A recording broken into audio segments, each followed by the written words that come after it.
We can't expect the holidays to look the same way they always did. That's just not healthy. That's not wise, because these adult children now have a say. They will have families of their own. You will have to learn to share. And so this season is all about, again, going back to a mom taking care of that inner stuff that is all about her and not about her kids. Hello, everyone. Welcome to Bite Your Tongue, the podcast. I'm Denise. And I'm Kirsten, and we hope you will join us as we explore the ins and outs of building healthy relationships with our adult children. Together, we'll speak with experts, share heartfelt stories, and get timely advice addressing topics that matter most to you. Get ready to dive deep and learn to build and nurture deep connections with our adult children, and, of course, when to bite our tongues. So let's get started.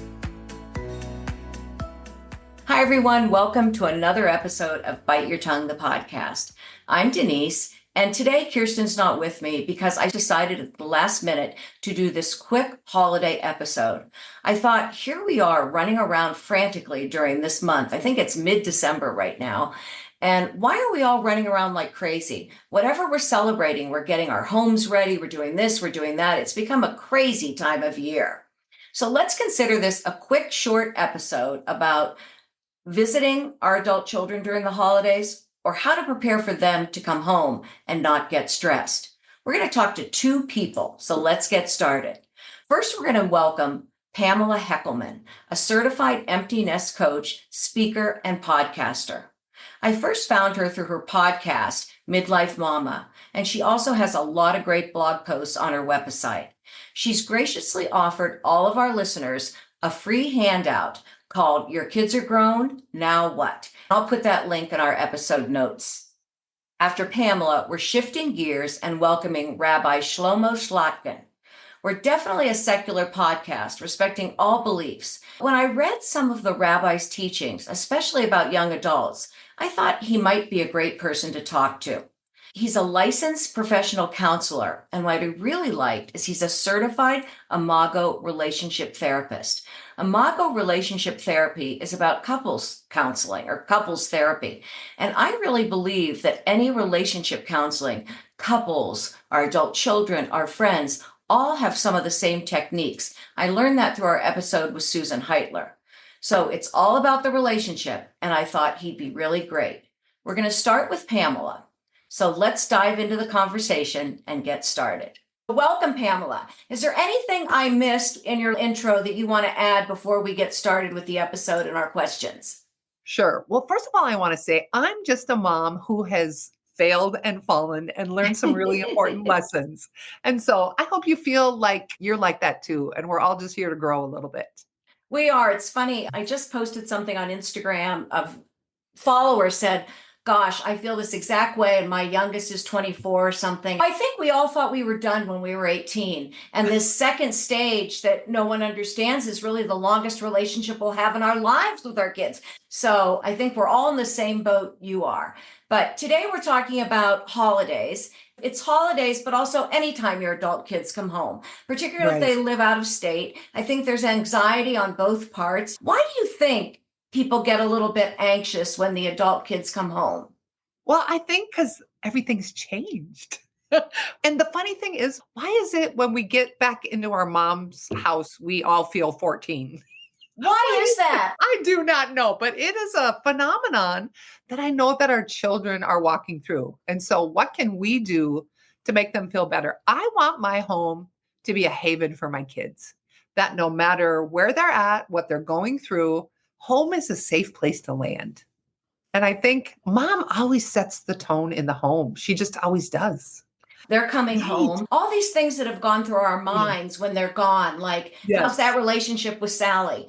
Is your job going okay? Is your apartment rent going up? And we want to ask all these things. So the tension's in us. Do you have any suggestion on how we just welcome them without all of this baggage that they can almost see in our face? Right, right. Well, I think the best thing you can do is care for yourself beforehand and think it through. If you know there's a topic that is emotionally triggering for you, that's on you. Then you do the work. Whether you need to go for a walk, you need to journal, you need to find a counselor. If you're a woman of faith, then you need to pray. but take care of yourself and manage some of those emotions. I think it's really important for women to have emotional confidence, to know what to do, to respond well so that it doesn't get all this stirred up inside of us. We got to take No. care of ourselves. I think so much we put on our kids and we really have to look into ourselves. It's funny Yes. you said that about turning 14 when we go home. I can remember well into adulthood going to my parents' house and becoming a slob. I mean, my house is so neat. So now when my kids come home, I just look at all the shoes by the front door. I look at all the jackets hanging over the thing rather than Yes. hanging up. And I Yes. just say, okay, it's just a week. It's just a week. It's just a Yes, week. it's just a week. Those 14 coffee mugs that I keep Yes, running through yes. the dishwasher. You know what we did in our family? This was probably before COVID. I was tired of doing all the cooking and the prep. And I said, you know what? We're going to take turns, and your family gets this meal, and your family gets this meal, and your family gets this meal. And then they're responsible to buy all the food, cook all the food, serve the food, and clean up. It has taken all the pressure off me and my husband because I'm like, honey, get out of the kitchen. You're cleaning the dishes again. No, my this year for the first time, my son and his girlfriend are coming home, and I said, "You are cooking Christmas Eve," and he wrote back and said, "Fine," because I Yes. just wasn't up for it. I just was like, I Right. can't do it. I'll tell you a funny story. My mom used to label. I thought you were going to say this. She used to label our cups. So she would take sticky notes and say, "This is Denise's. This is da da da da da." Da." But I Yes. finally understand how my mother felt. How do you feel? Let's talk about when a kid comes home and they have chosen a very different lifestyle than yours, whether Right. it be religious, whether it be, I don't know, kids can have lots of different kinds of Exactly. lifestyles. How do Right. you handle that? You're all going to church, or you're all going to temple, or you're praying at the dinner table and they're Right. completely off the table with that. What's your Right. advice to parents for that? Well, first of all, I think this is the season of listening. Our adult kids want our empathy and our understanding. We don't have to agree with what they're doing, but we owe it to them to sit down and say, tell me all about it. Tell me where you're coming from. And then just listen. Listening does not equal agreeing. And I think sometimes moms are afraid to listen because they're like, well, if I listen, then they'll think I agree with it. Your kids know where you stand on everything. Mhm. They were raised in your home. They deserve the dignity of being listened to and empathizing with. If you want to go to church and your child doesn't, you say, hey, we're going to church at 6. Are you up for it? And when they say no, you just say, okay, sounds great. Don't make a big deal about it. Don't make them feel bad about it. It's all about just this grace towards each other and actually kindness. Could we just be a little more kind? Everything you're saying is right. It's just always hard work. I looked at this article online that you wrote, and it said tips for joyful holiday season, longing for the Christmas past. And that was a sentiment I could really relate to, because once those kids are grown, if there's no grandbabies, there's a whole different feel around the holidays. But I want Yeah. to go into some of your topics. First, you Yeah. wrote defining expectations. Give us that Yes. advice on defining expectations. Okay, well, first of all, let's understand what an expectation is. It is the Okay. strong belief that you have about the proper way someone should behave or something should happen. So, moms have all these expectations around Christmas. It should look like this, and we're going to do it here, and we're going to eat this, and these people are going to be present, and this is what it looks like. And if it doesn't go like that, mama is going to be unhappy. And what that does is expectations are just the fuel for disappointment. And when you take disappointment far enough, it can become embitteredness. And then whenever you're around these people, you're just like, well, I'm going to reject them because they rejected me. And actually, that's not true, because we can't expect the holidays to look the same way they always did. That's just not healthy. That's not wise, because these adult children now have a say. They will have families of their own. You will have to learn to share. And so this season is all about, again, going back to a mom taking care of that inner stuff that is all about her and not about her kids.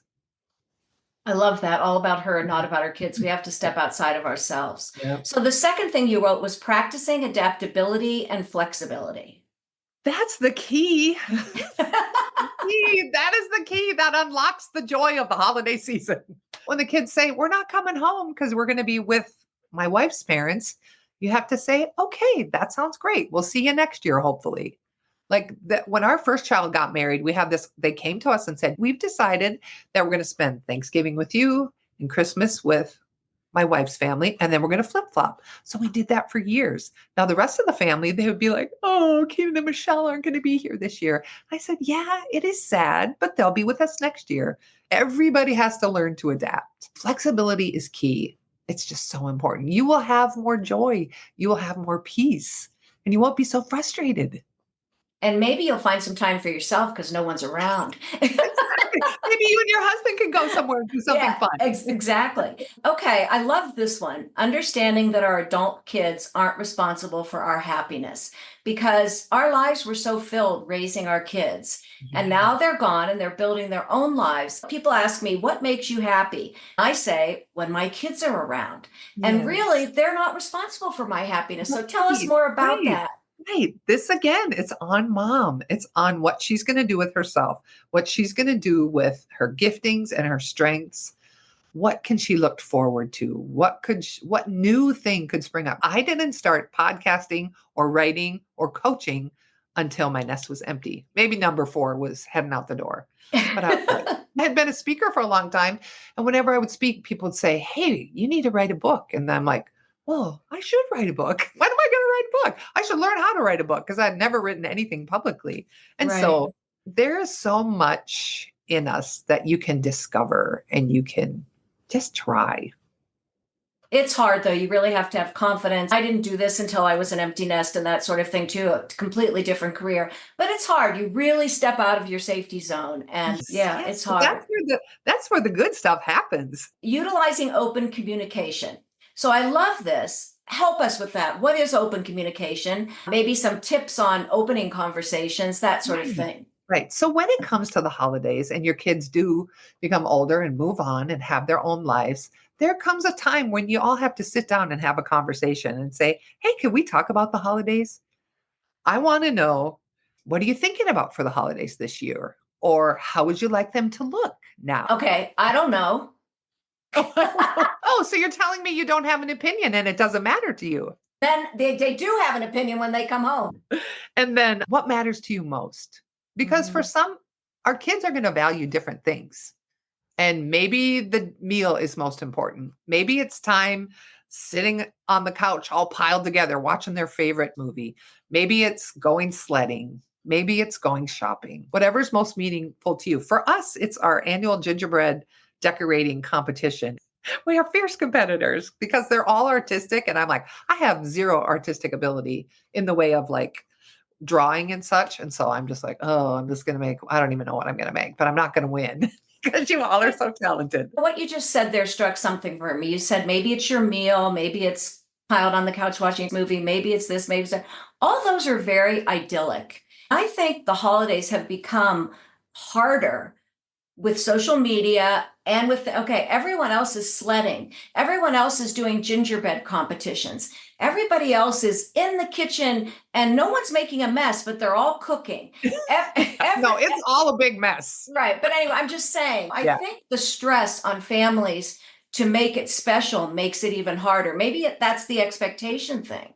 Yeah, maybe it's just make it comfortable. Make it comfortable. If y'all don't want to do anything together. At least just about feeling comfortable, I think. This last one, maybe we talked about it, choosing what matters most and letting go of the rest. Right. That's just it. I think you'll have more peace if you just let things go. Let it go. If it doesn't matter to anybody, I made these popcorn balls for 35 years and I used to hide them for my grandma. Then I would hide them for my mom. And I asked my kids last year, I said, do you like those popcorn balls? They're like, no, we don't need them. I'm like, what? What? I was like, wow, I don't have to make those popcorn balls. I'm shocked. Oh, that's so funny. Yeah, I guess I think the hard part is, I don't know how to say this. It's like when they come home and you're right, being accepting and all of that, but you're not composting. The big joke now on social media, on TV is everything in my mother's refrigerator is 20 years old or whatever. It's expired. But it's hard to deal with all that. Yeah, you just say, you know what, you get your choices and I get mine. So back off. Sometimes I Yeah. think we got to get a little spicy. Yeah, I think you're right. We just gotta hand it back instead of getting like offended and hurt. I think you're right. Okay, so now before we go to your takeaways, I want you to tell our listeners a little bit about your free resource called Your Kids Are Grown Now. What will they find in this if they go to the episode notes and download it? Yeah, so this is a robust guide just to help midlife moms understand the different phases of midlife motherhood. I divide it into 3 phases: the empty feeling mom, like her children have first left and she's desperately sad and doesn't know what to do with herself. And then there's the questioning mom where she's like, well, wow, what is this going to look like now? What is this going to look like now? I wonder what I should do with my life. I wonder what's next. And then there's the celebratory mom who's like, this is not bad. And the emptiness is a lovely place to be. It's not bad. I know myself better. I'm walking in what I was supposed to be doing. Yeah. So it's just kind of helping moms know what to expect in each of those areas.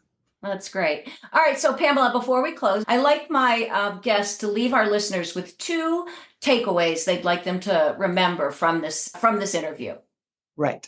I would say the 2 things you want to do with your adult kids during the holidays is listen well.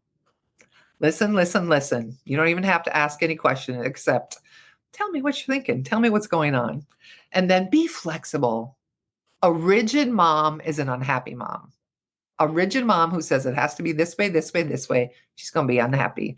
But a flexible mom learns that the family ebbs and flows and things will change and it's going to be okay. That's great. Thank you so much for joining us. I wish you a joyous holiday season with your family and a really messy kitchen during that gingerbread making contest. It sounds like a lot of fun. Thank you. Thank you. And to you and yours too. Thank you so much. So that was great. I think Pam had a lot of very interesting things to say. And now we're going to move on to Rabbi Slatkin. I introduced him at the onset of the episode, so we're anxious to hear what he has to say. So welcome, Rabbi Slatkin. It's great that you were able to join us today. When I wrote to you, you sent me a list of key points about adult kids coming home for the holidays or any time you're visiting your adult kids. And I'd like you to just expand a little bit on each of those points. The first one you said to me was boundaries. You say that your adult child will probably want to set boundaries. Let them. So tell us about this. What do you mean by that? Sure. So, I mean, it's very, it's normal for parents to have a hard time kind of giving space for their children because of the love you have for your children. You want to spend time with them when you want to spend time with them, which is not always a good time for them.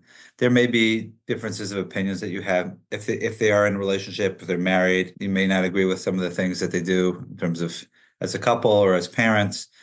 So there's a lot of room for inserting our own opinions. So when children are trying to navigate how to be an adult and how to be a child, it would be healthy for them to set boundaries so that they can feel safe, so that they can maintain their autonomy as their own person and not just like your appendage, but their own adult, and to learn how to individuate. And it's not necessarily a bad thing. The challenge is like when it becomes so much about boundaries that it's all about boundaries that I can't be in a relationship with you. That's where it gets a little bit problematic. To set healthy boundaries, to share what's comfortable for them, when they're available, when they're not available, and for the adults to be able to respect them, the parents to be able to respect them. I think that's a fair ask, even though it's true. It is hard. It's hard. This is something that's never come up before. I know that you do this couples counseling. Be on the same page with your spouse or partner. I could see that it could get bad if you're respecting the boundaries and your husband or partner is not. Do you discuss this beforehand? How might you prepare to be on the same page with your spouse or partner? Sure. I see this a lot. I see this with the kids, adult kids, and I see it with parents. They have different opinions about their children or their in-laws, different relationships. And when the holidays are about to come, if they can have a conversation about it and really be clear about what they need, the type of support they need from their partner, it's going to be really helpful. So whether it's the parents or whether it's the children, being a united front is going to be helpful to get their message across. Because usually what happens, if they're not a united front, one person leaves feeling marginalized and it's a very uncomfortable situation. And they're not going to want to be with you the next holiday, or you're not going to want to have them the next holiday because it's just too much tension. If you're both clear about when you're feeling triggered, what are the type of things that you can foresee based on past experiences, it's a great thing to talk about beforehand and get clarity about what you need from your partner to support you. So that you also like you're not contradicting each other, you're not doing anything that would kind of get in the way or make the other person, your spouse, feel bad. I think that's really a great, I think for the adult kids too. I remember with my husband and I, when we used to visit his parents, I would say, now compliment me every so often or support what I say. Didn't always happen, but we did try to set those ground rules. So I think that's a great idea. It's important, especially if you have a history of challenges and conflict in that relationship and holiday time. Right. Even not conflict, just not always feeling seen. When you go to his house, he's the child. When you go to Right. your house, you're the child. So there's a whole different relationship going on there. And it's important to figure out how to both support your parents, but also support your partner that you're bringing home or your husband. That's a big circle. Yeah, you want to be seen. You don't want to just be like a they forget Oh, about you once they get to here she comes again, the one who took yeah, my son. yeah. Okay, then you say, this one just sent me, don't get stressed. Oh, come on. This is a very stressful time, whether they're coming for the holidays, whether they're visiting for a week in the summer with the grandkids. It's stress, crazy stress.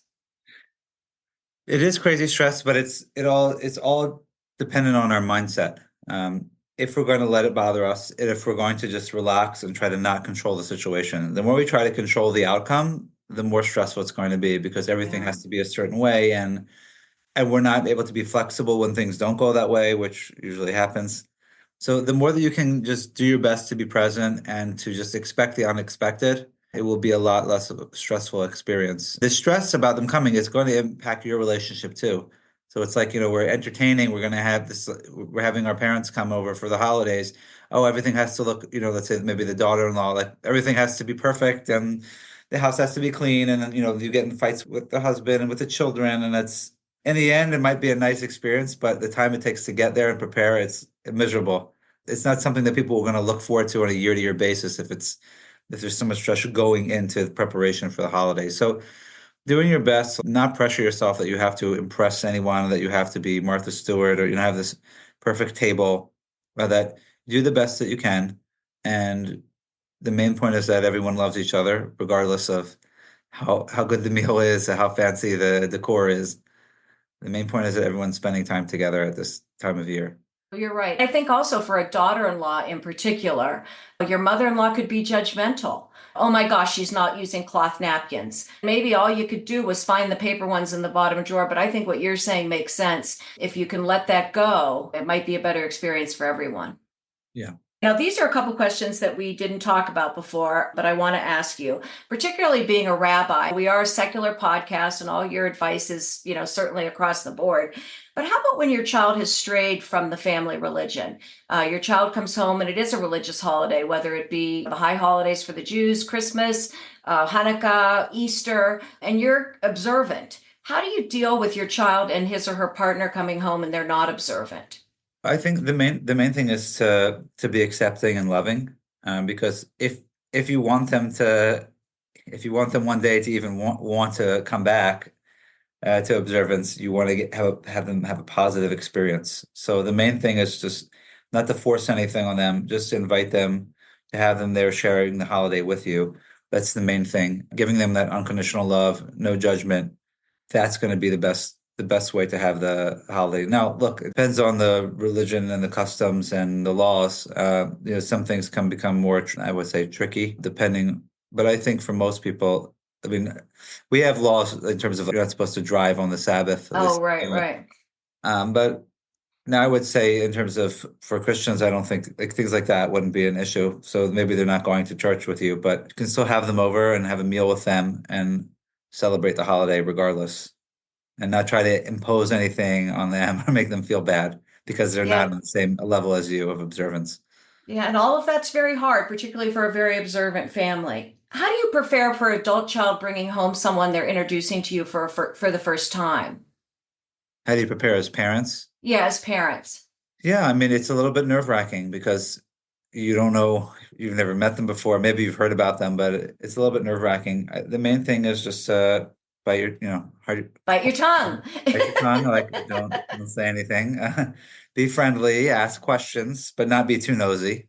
So just try to be warm and try to be relaxed as much as possible. And also to tell yourself that all because they brought them home doesn't mean that they're going to get married tomorrow. So could be this person is not going to be the one that they have a long-term relationship with. So don't get too anxious right away, but just do your best to be cordial like you would any guest that you would have in your house. All of this takes a lot of self-control. What about sharing a room when they come home?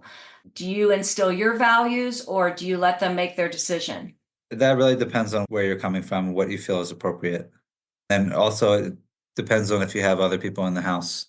Yeah, I guess You that's have true. younger That's kids or true. something that you don't want them to see that. If it's just you and your spouse and it doesn't bother you, and then that's a different story. But if you have, it always becomes more complicated when you have impressionable little ones that you don't necessarily want to, say, set a certain example for. Or the parents. The more, it's a whole different world now. Let's say my daughter was coming home and my mother was here. Do you know what I Yeah. mean? So three Right. generations, my mother might have a cow and I have to respect how she would feel. Does that make Right. sense? Yeah. So it's about being understanding where everyone's coming from, who's in play there, who's going to be at your house, and then trying to find creative solutions. So, maybe the neighbor has a guest room, the other, and Yeah. like, and trying to tell your child, even though the child's going to maybe have a harder time, but look, my mother's here. It's really uncomfortable for her. We want your boyfriend to feel comfortable here, but it just wouldn't be appropriate for my mother. Let's try to find a way that we can give him accommodations nearby so that you can spend time together, but just can sleep somewhere else, for example. Right, good idea. Okay, so you're a relationship therapist, and I read a little bit about is it Imago? Am I Mother. saying that right? Yes, that's Imago. correct. And so I'm sure you have a few tools, and I feel like any relationship is a relationship. Some of the tools that you share with husband and wife to get along can be used when you're dealing with your adult children. So, what are some of the ways to respond in a non-judgmental way when you're chatting with your adult child? Your adult child says something you don't quite agree with or you think is a alarm. What might be a good way to respond? Give us a few talking points that parents might use while their kids are visiting.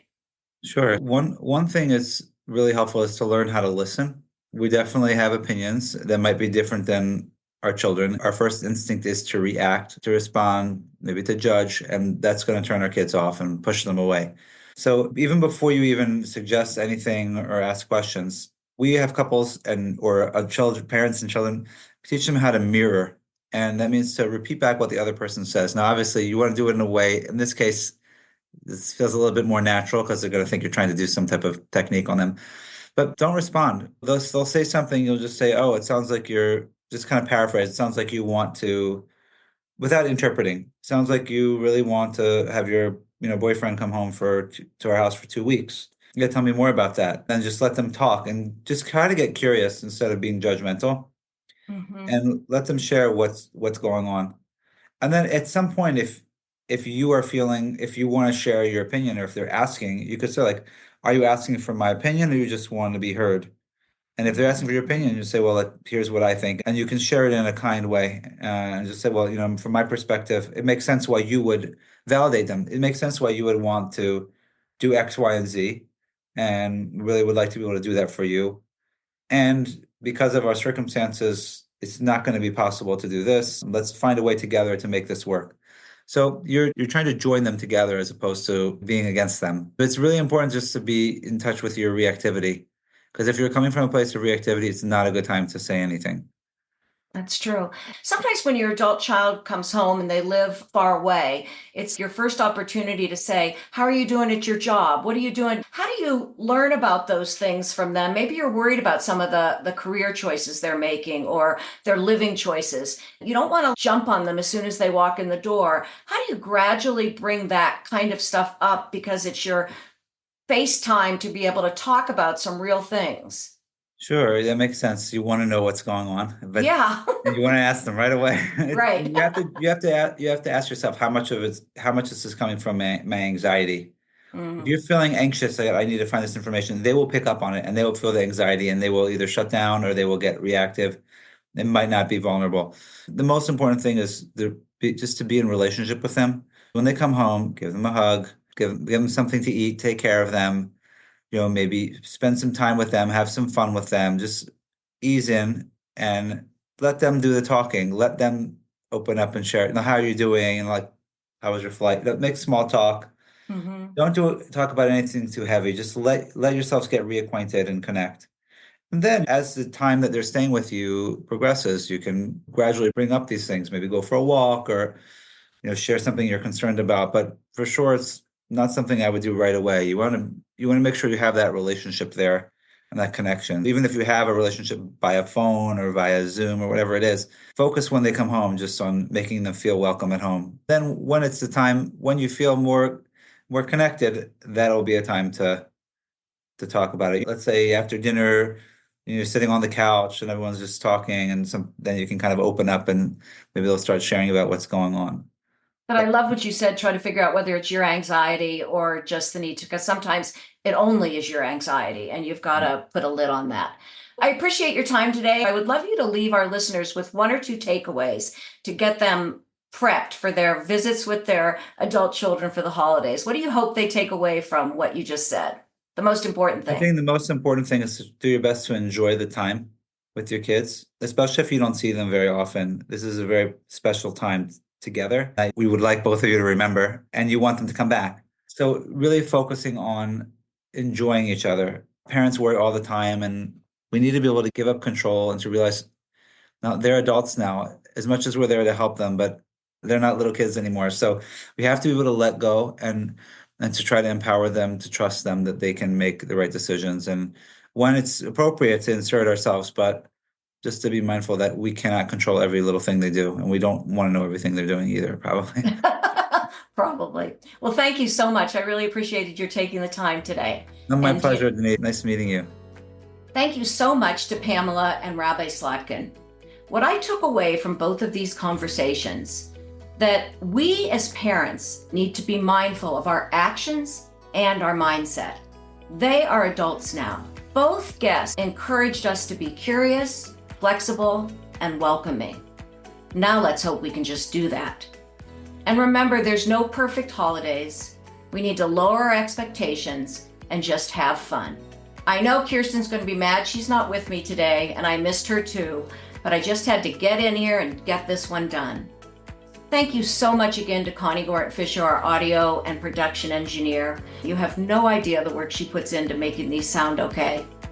Please write to us at biteyourtonguepodcast@gmail.com. Share your comments and ideas. And also, please consider supporting our efforts by going to our website, biteyourtonguepodcast.com, and buying us a virtual cup of coffee. You can make a donation as low as $5. And lastly, remember, follow us on Facebook and Instagram. We put so much out there and we think you'll get a lot from it. Have a great holiday season, a happy new year. And remember, most of the time during the holidays, you probably have to bite your tongue.